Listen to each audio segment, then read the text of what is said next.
Avec la taxe d'apprentissage, donnons-leur des ailes.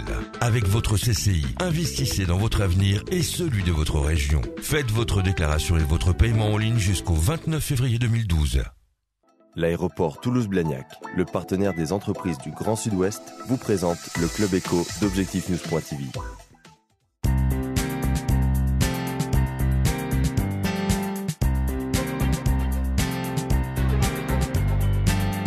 Merci de nous rejoindre sur ObjectifNews.tv. Pierre Benaïm est ce soir l'invité du Club Éco. Bonsoir. Bonsoir. Vous êtes secrétaire général à la stratégie régionale de l'innovation, à MPI, Midi-Pyrénées Innovation. Rappelez-nous en deux mots ce qu'est cette SRI, Stratégie régionale de l'innovation. Alors cette stratégie régionale de l'innovation nous a été demandée par la Commission européenne en 2008. Elle a demandé ça à l'ensemble des territoires régionaux de France, qui sont financés par des fonds structurels européens. Nous avons réalisé un diagnostic qui nous a permis de déboucher sur cette stratégie régionale de l'innovation et d'installer une gouvernance coprésidée par l'État et la région, dont l'ensemble des structures qui travaillent sur l'innovation en Midi-Pyrénées sont membres et que j'ai la charge d'animer. Il y a des stratégies prioritaires pour des filières prioritaires stratégiques? Oui, tout à fait. Ce sont les principales filières de Midi-Pyrénées, notamment l'aéronautique, l'espace et les systèmes embarqués, la santé au sens large, alimentation et agroalimentaire et tout ce qui touche à l'eau et à l'environnement. Et puis ensuite, il y a des sujets transversaux comme les matériaux, la chimie, etc., qui sont également considérés comme prioritaires. La SRI, c'est une stratégie relativement récente. Vous avez fait récemment un premier bilan. Vous lancez dans une sorte de phase 2. Est-ce que vous pouvez nous expliquer quels sont vos objectifs concrètement pour les entreprises? Oui, tout à fait. Alors, d'abord, parler du bilan. On a installé la gouvernance stratégique il y a un peu plus d'un an, qu'on a articulée autour de 13 actions prioritaires qui sont aujourd'hui toutes lancées et pour la plupart terminées.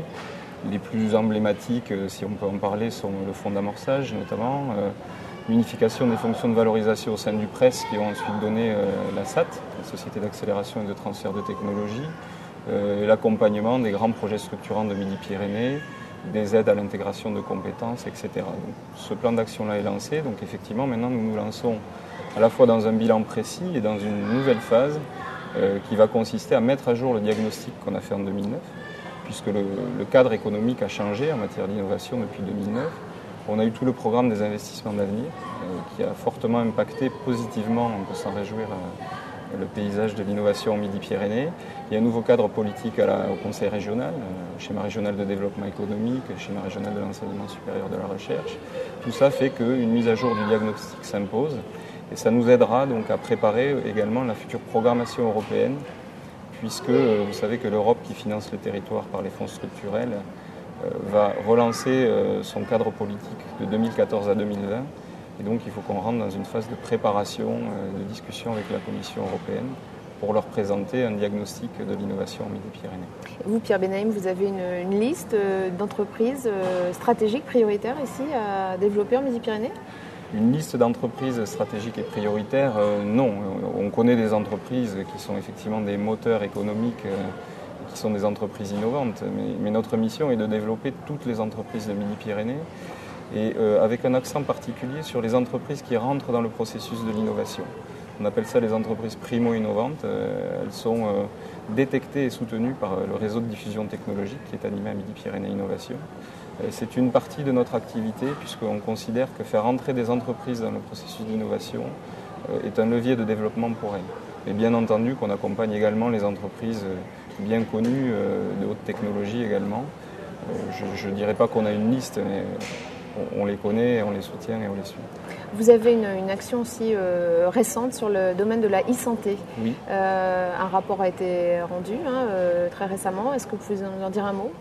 Oui, tout à fait. Donc nous avons dans le cadre de notre système de prospective une procédure qu'on utilise, qui sont les lettres de mission qu'on confie à des personnalités qualifiées.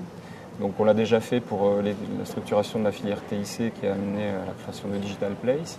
On l'a fait pour l'accès au marché des PME innovantes qui nous a amené à avoir 9 préconisations qu'on est en train de développer. Et puis donc sur la problématique de la e-santé, on a confié une lettre de mission à Jean-Pierre Madier, président de Magélium, et Pierre Larouille, économiste, spécialiste des questions de santé, en leur posant la question suivante qui est de comment faire de Midi-Pyrénées un territoire pilote en matière d'accompagnement du vieillissement. Au départ, la question c'était en gros, est-ce qu'on est bien positionné au niveau des technologies, entreprises et laboratoires? Et puis ils sont allés plus loin dans leur réflexion et on a eu un vrai rapport à la fois de chefs d'entreprise et d'économistes qui nous ont expliqué qu'on accompagnait déjà beaucoup d'entreprises, on en a détecté plus de 180 dans le cadre de ce rapport, une dizaine de laboratoires de pointe, mais que par contre les conditions du marché aujourd'hui n'existaient pas. En gros, c'est-à-dire le modèle économique n'existe pas, puisque ces technologies, une fois qu'elles seront développées au domicile des patients, devront être prises en charge économiquement par les fourches connines du remboursement des assureurs privés, des mutuelles et de la sécurité sociale. Et aujourd'hui, ce modèle n'existe pas. Donc ils nous ont fait des préconisations pour que Midi-Pyrénées soit un territoire pilote dans la création de ce modèle.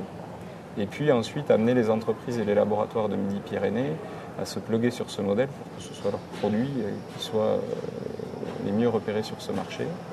Alors pour ce faire, on s'appuie sur une dynamique urbaine du Grand Toulouse, qui s'est le premier posé la question de développer une politique autour de ce sujet. Et puis ensuite, on invitera les territoires ruraux à se pluguer sur ce modèle-là, de façon à ce que l'ensemble du territoire de Midi-Pyrénées puisse servir de pilote et de territoire d'essai en gros sur ce sujet-là. Merci Pierre Benaïm. Avec plaisir.